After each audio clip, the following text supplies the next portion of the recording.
It is the Stephanie Miller Show. Welcome to it. All right, see, look, I've carefully closed the Hustler so you Thank can't you on see behalf of all of us. the lady pictures and things. I wanted to see the lady pictures. I'll show you those, Thank I'll show you those later. Yeah. During the break. We'll go up in the fort later. I'll show you the pictures. Coolness. Yeah, wait. Naked girls. Yay. Okay. Yeah, it's called Stephanie Miller Laughing Through the Pain. It's a fantastic article. So much pain. It is so good. So much pain. That picture is fantastic. Go have some Masterpiece Theater music, please. Radio host Stephanie Miller is at the vanguard of cutting-edge comedy. Her attacks are political, her weapons, humor, satire, and mockery. Anyway, it goes on from there. It's really a fantastic article. Oh, thank you. Talks about my body of work, including my... Your body of How work? is it described? Short-lived stints on TV. Well, All right. that's true. I mean... The author of the piece joins us now, Ed Rampell. Hello, Ed. Good morning.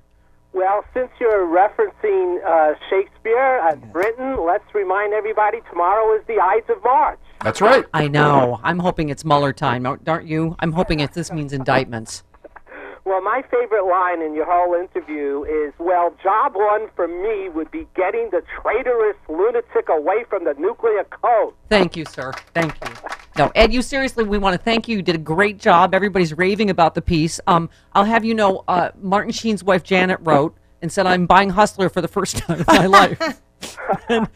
And so I was just picturing her smuggling it out, like in a disguise, you know, smuggling it out in a brown bag with Martin, you know, has the car running.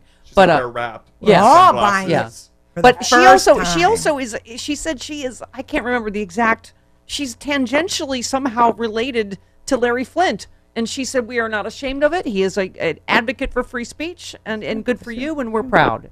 So how about that, a weird fun fact? There you go. And, of course, there's a picture of Congressman Liu, and you talk about Adam Schiff Yes. at your Sexy Liberal Resistance show. You have any other Sexy Liberal shows coming up, Stephanie? We do not have any planned right now, but you never know. But there might be some sexy liberal announcements coming up, might there, Chris? That may or may not be exciting. There may be. Who can say? Yes, Ed. Some people were disappointed that I was clothed, but yeah. Me among them. Yes. Thank you. Thank you. Yeah, my friend who you used his pictures, my friend Scott Halleck said, I will forever be known as the man that photographed Stephanie Miller for Hustler.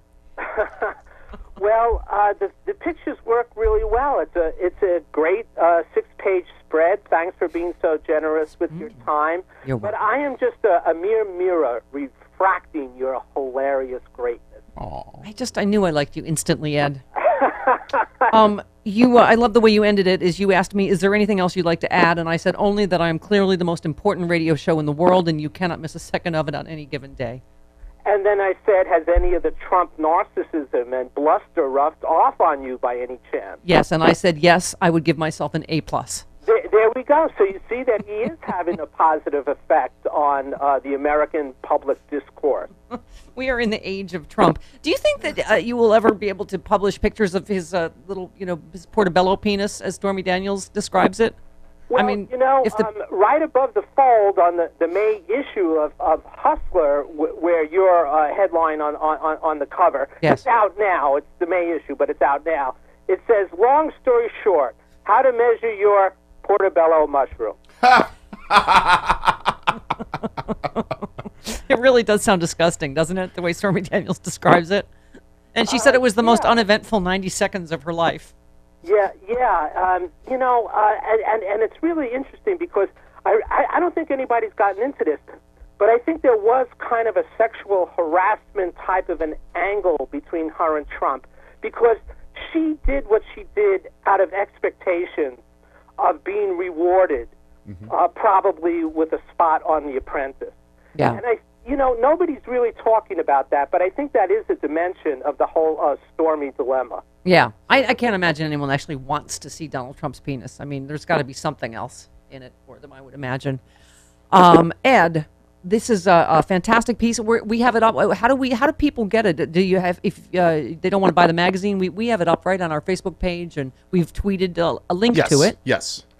And also, Hustler still is available at the few newsstands left in America.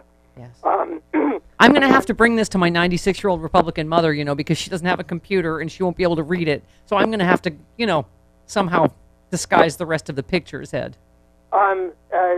Do they have the photos in Braille? She probably would actually prefer that I be naked than I did all the Trump bashing that I did in this article. That's the part she's going to be like, oh, dear. Like when your mother used to do her headstands? Yes, her naked headstands. She did naked headstands. You are a longtime listener, Ed. Thank you for remembering that. Do you remember by any chance the first time you and I met was at an anti-Iraq war rally around 2001, 2002, very early on. Yes.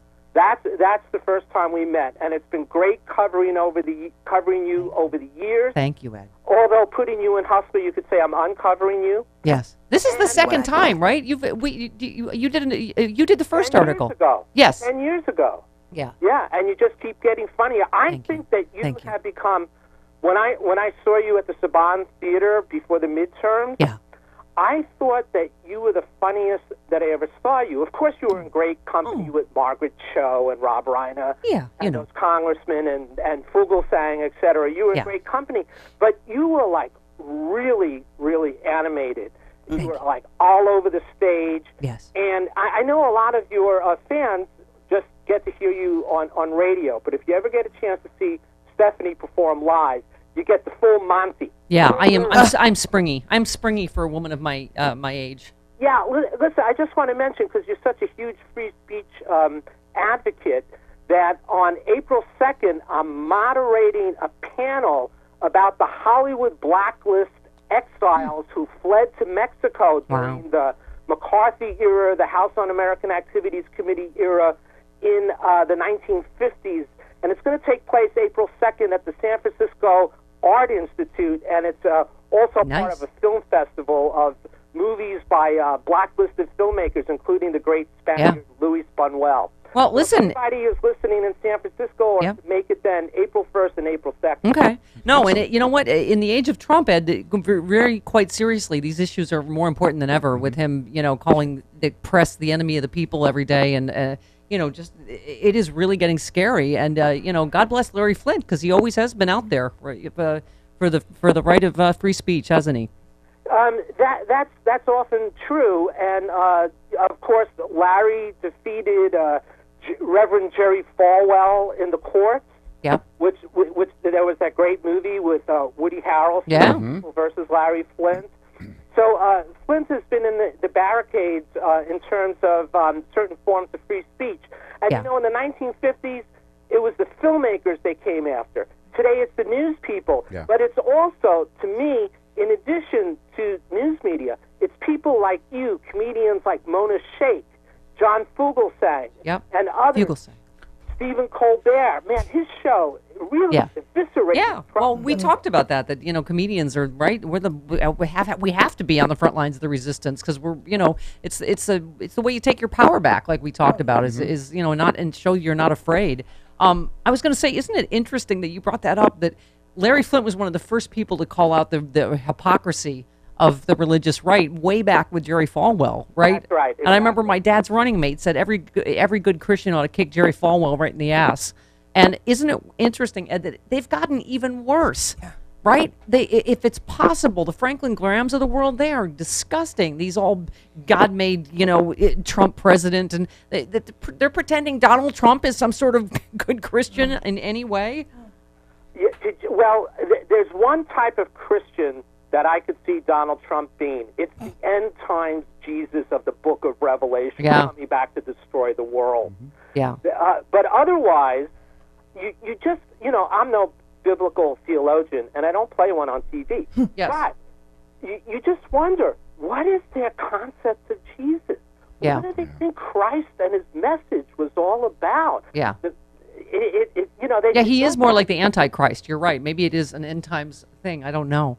And I feel like I should, as a journalist, I should clear one thing up. My mother's naked headstands, she didn't necessarily do it in front of other people. She would do it.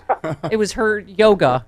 But there was an incident where my sister told my brother-in-law to go use the bathroom and their room because she thought my parents weren't home, and he opened the door and my mother fell naked. And I don't think my brother-in-law's ever. Yeah, my brother-in-law's never quite gotten over that. Oh, boy. Well, as a historian, I will note that for the So noted for our next story. All right. Ed, thank you. And please thank Larry for me. Thank Hustler Magazine. Fantastic stuff, and we appreciate it. Thanks, and please let me know the next time you have a sexy liberal blue wave or whatever tour. Can't wait to see it. I don't know. Maybe we'll call it Blue Balls next time. How about that? Just for you. All right, Ed. Love you. Love you, Steph. All right. See ya. There he goes. It's time for another sexy liberal He's tour. He's obviously easily amused, and that's my best audience.